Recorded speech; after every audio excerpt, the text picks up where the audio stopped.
The storm outside mirrored the tempest within me as I stood in the doorway of the apartment Jack and I had shared for nearly 3 years. My arms were crossed tightly across my chest, not from the chill but to hold myself together. Jack sat on the couch, his hands fidgeting with the loose threads of the throw pillow I had brought here on one of our first dates. He couldn't look at me. He couldn't even meet my eyes. "Say something, Jack," I whispered, my voice trembling. He finally looked up, and the devastation in his expression struck me harder than any words ever could. His blue eyes, which had always felt like home, now seemed distant, foreign. "I'm sorry, Olivia," he began, his voice breaking on my name. "I didn't want it to come to this, but I can't go against my family.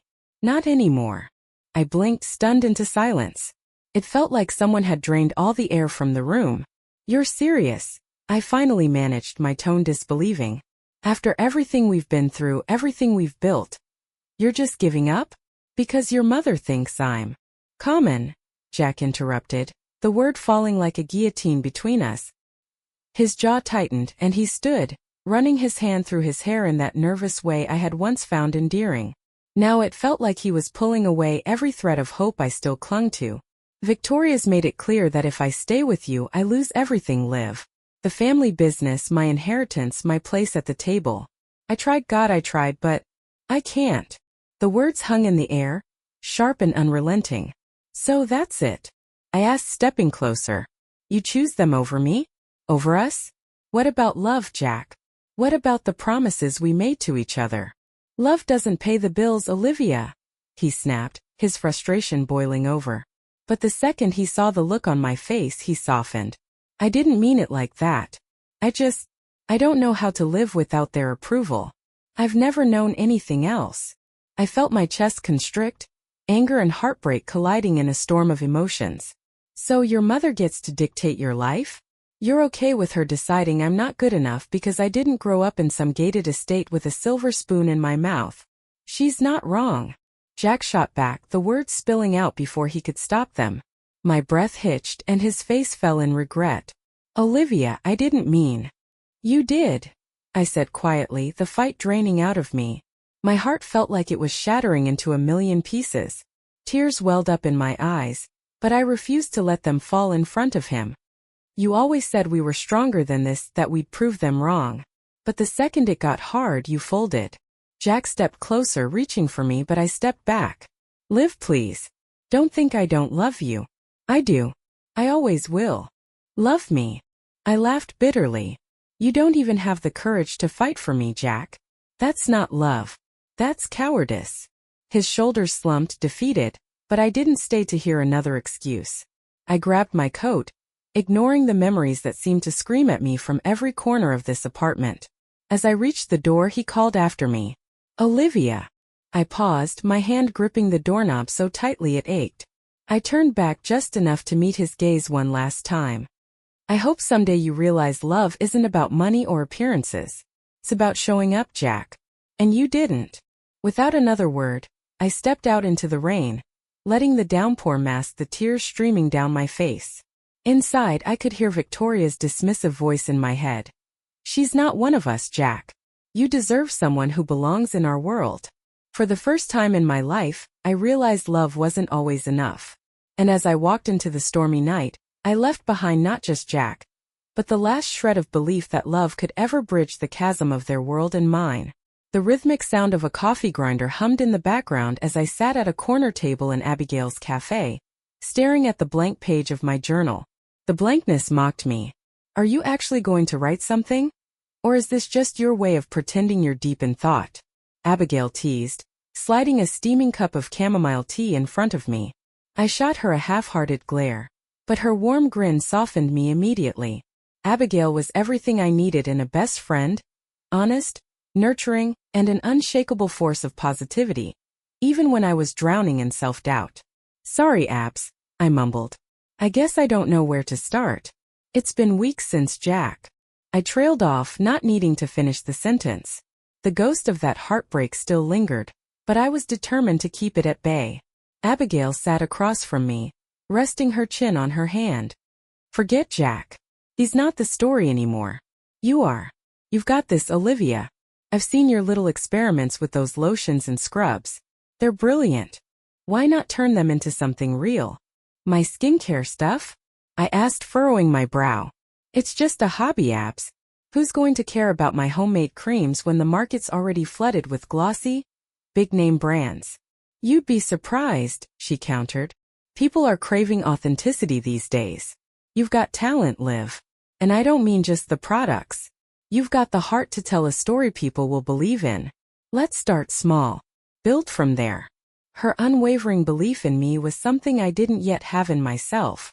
But as I sipped my tea, the idea began to take root. 2 weeks later, the small apartment I'd moved into was transformed into a laboratory of sorts. Jars of essential oils, dried herbs, and shea butter crowded every surface. My hands worked tirelessly, blending concoctions until my kitchen smelled like a field of lavender and citrus groves. You're like a mad scientist, Abigail said one evening as she sniffed a tiny jar of my newest creation, a calendula-infused night cream. Mad being the operative word. I joked, but my heart swelled at her genuine excitement. It was during one of these long nights that Abigail said, "You know, you need someone who can help you take this from the kitchen to, well, somewhere with shelves." That was how I met Logan.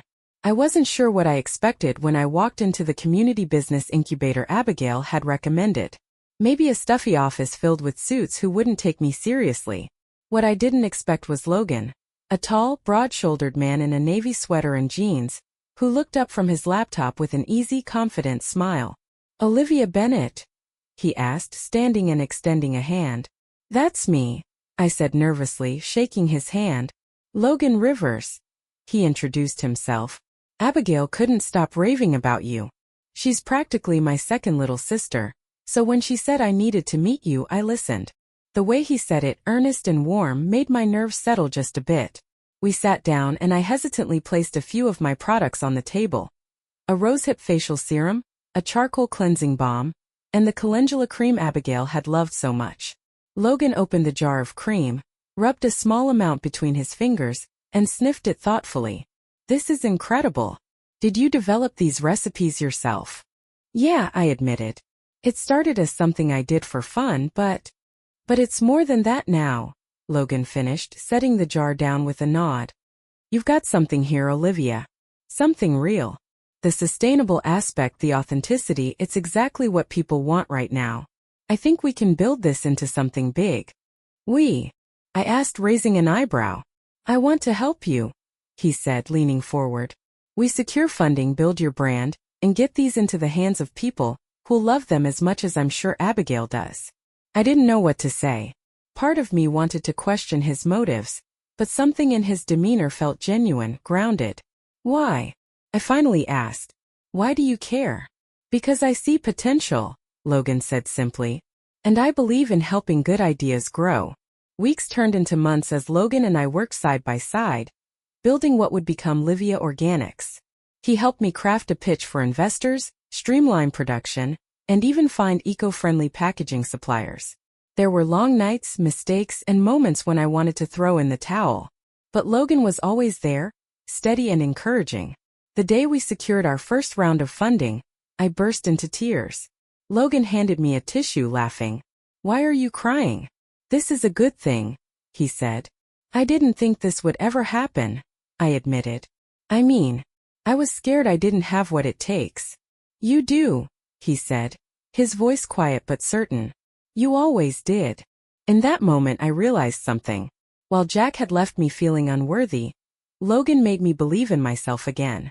And as I stood there, holding the check that would bring Livia Organics to life, I felt something I hadn't in a long time: hope.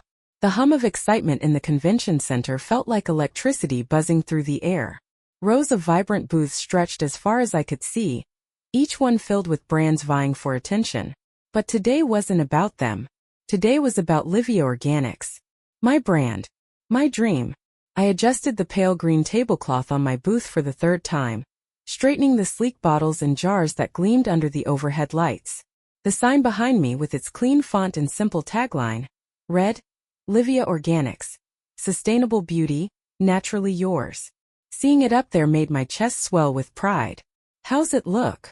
I asked, glancing at Abigail, who was sipping a latte while keeping me company. "Like it belongs here," she said, giving me a wink. "Relax, Liv. You're going to crush this." I smiled, though the nerves bubbling in my stomach made it feel shaky.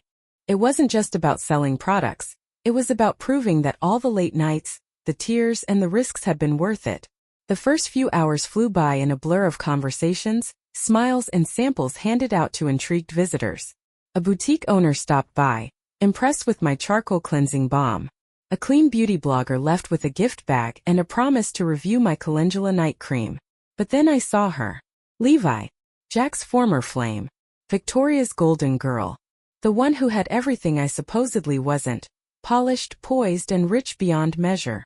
She was strolling through the aisles, her designer heels clicking on the polished floor. Her eyes scanning booths with calculated disinterest. I froze, my heart clenching in a way I hated. I hadn't seen her in years, but the sting of old wounds was sharp as ever. Of course she'd be here. Her family had deep connections in the beauty industry, and it wasn't like Victoria would pass up a chance to flaunt their influence. Levi caught sight of my booth, and for a moment our eyes met. Her lips curved into a smile, more of a smirk really, and she strolled over. "Olivia," she said smoothly, her voice honeyed but sharp enough to cut glass. "This is charming." Her gaze flicked over my products, lingering just long enough to feel insulting. "Levi," I replied, keeping my tone steady. "What brings you here?" "Research," she said lightly, picking up one of my jars. "We're thinking of expanding into the sustainable market. It's quite the trend, isn't it?" Her words stung, but I didn't let it show. Instead I smiled. "Sustainability isn't a trend. It's the future." Her smile faltered, and she set the jar down. "Well, good luck. It's a competitive world out there." With that, she sauntered off, leaving me fuming and determined not to let her ruin my momentum. The next morning, the trade show announced a competition for Emerging Brand of the Year. The winner would receive a distribution deal with a major retailer. An opportunity that could change everything. "You've got this," Logan said, appearing at my booth. He had been my rock through every step of building Livia Organics, and seeing his confidence in me made me believe it too. "Thanks," I said, taking a deep breath. "I hope you're right." Hours later, my name was called. The room erupted in applause as I walked onto the stage to accept the award. The presenter handed me a sleek trophy engraved with Emerging Brand of the Year. Standing at the podium, I looked out at the sea of faces.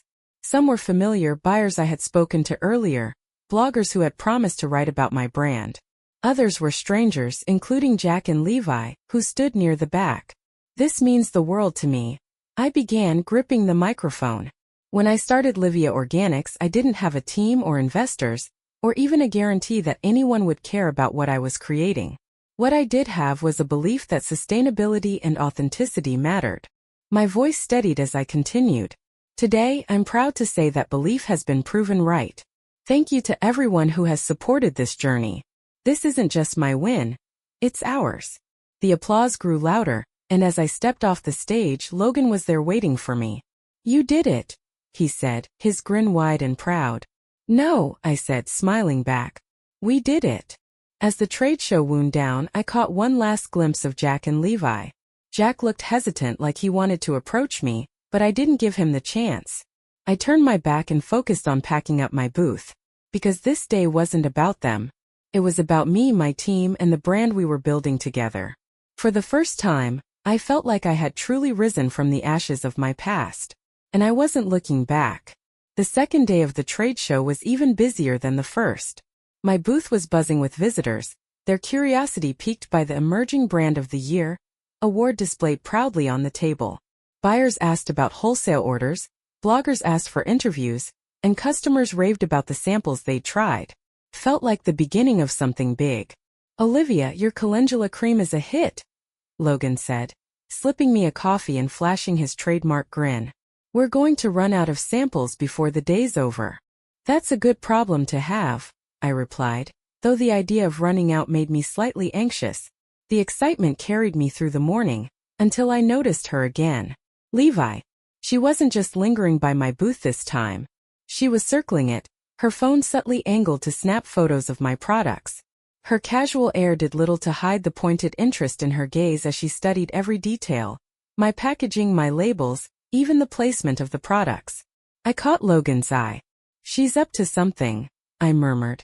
"Let her try," he said evenly. "We're ready for this." And we were. From the start, Logan had insisted we protect everything, patents, trademarks, even the documentation of my formulas. It had been tedious, but now, watching Levi snap one last photo before strolling off, I was grateful for his foresight. The next morning, I arrived at the convention center to find a small crowd gathered around the main stage. Curious, I made my way over, squeezing through the throng of attendees until I could see the screen above the stage. My stomach dropped. There, displayed in perfect clarity, was my calendula cream, or at least Levi's near-perfect replica of it. The packaging was different, sleeker, flashier, but the formula? I'd know it anywhere.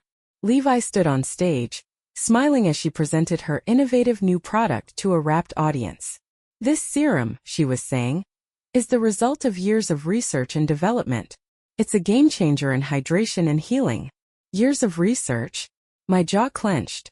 It had taken me countless late nights and hard work to perfect that formula, and here she was, claiming it as her own. "She has no idea who she's messing with," Logan said, appearing at my side. "Let's make sure she finds out," I replied, my voice low but steady. By the time Levi finished her presentation, the buzz was palpable. But as she stepped off the stage, I made my move. "Levi," I called, my tone sharp enough to stop her in her tracks. She turned, her polished smile faltering slightly when she saw me. "Olivia," she said sweetly. "What a surprise." "Oh, I'm sure it is," I replied. "That serum you just unveiled, it looks familiar." Her smile stiffened. "I'm not sure what you mean." I took a step closer, holding up a folder I had prepared for this exact scenario. "This is a copy of the patent I filed over a year ago for the formula you just presented.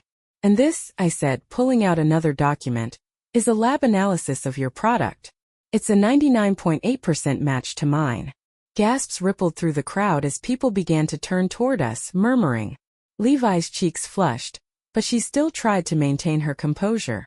"That's a bold accusation," she said. "Not bold. Accurate," I countered.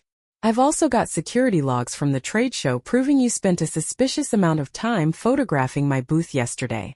Care to explain that?" Levi opened her mouth, but no words came out.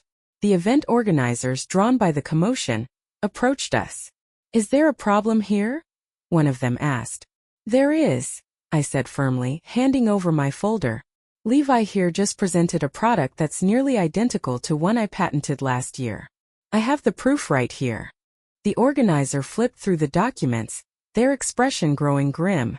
"Miss Levi," they said, turning to her, "we'll need to investigate this immediately. Please prepare to provide all documentation for your product's development." Levi stammered something incoherent before storming off, the murmurs of the crowd following her. By the end of the day, Levi's booth had been shut down, and her company was disqualified from the trade show.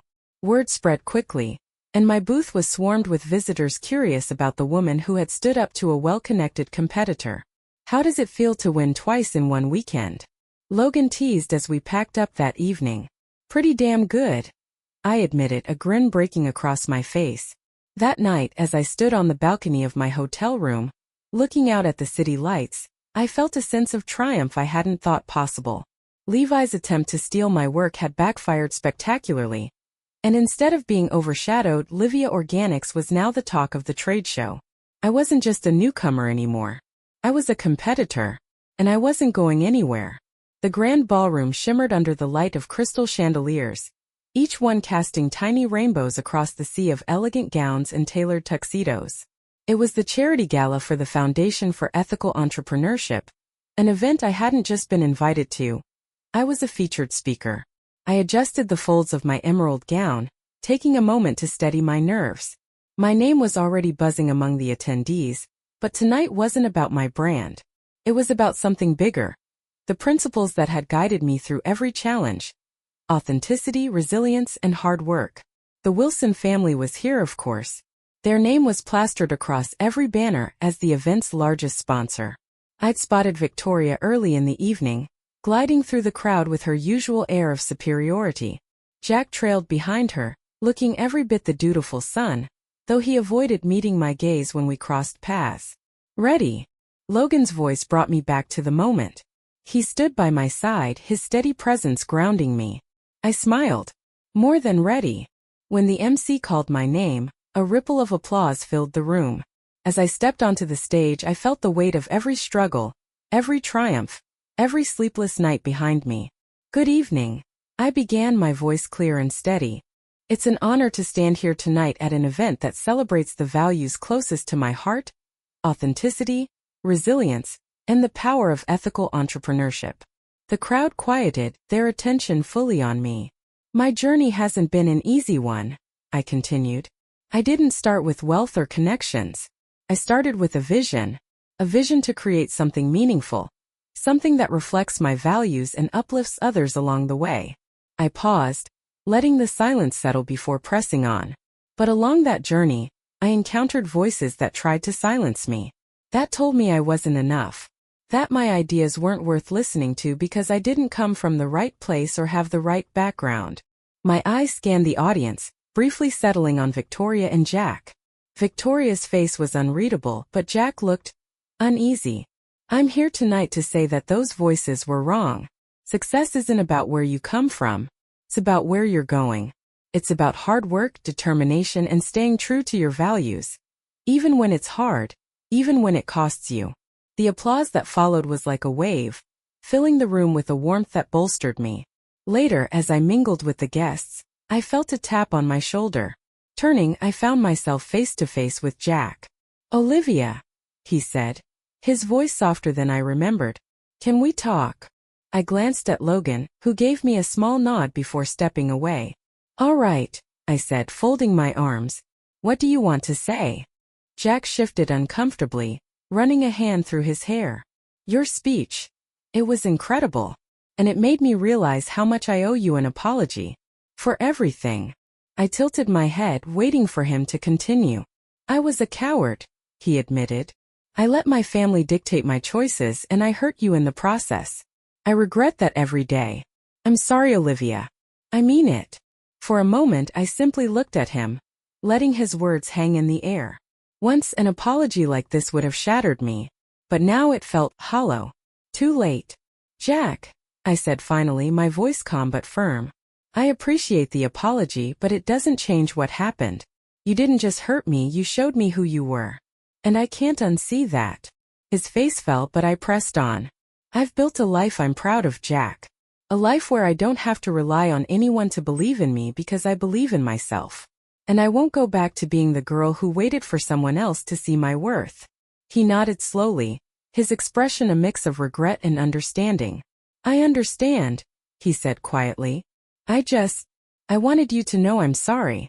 Noted, I said, and with that, I turned and walked away, my heels clicking confidently against the polished floor. The rest of the evening was a whirlwind of congratulations and introductions. My speech had struck a chord, and several attendees approached me to discuss partnerships and collaborations. As the event wound down, Logan found me near the balcony, gazing out at the city lights. You okay? He asked, his voice gentle. I nodded, a smile tugging at my lips. Better than okay. It feels like I closed a chapter tonight. He raised his glass. To moving forward. To moving forward, I echoed, clinking my glass against his. For the first time in a long time, I felt entirely free from the pain of my past, free to embrace the future I had worked so hard to build. The sound of applause echoed through the grand conference hall as I stood at the podium, delivering the closing remarks for the Empower Initiative's first summit. It had been a whirlwind few months since the launch of our program to support underprivileged entrepreneurs, and seeing it come to life felt like a dream finally realized.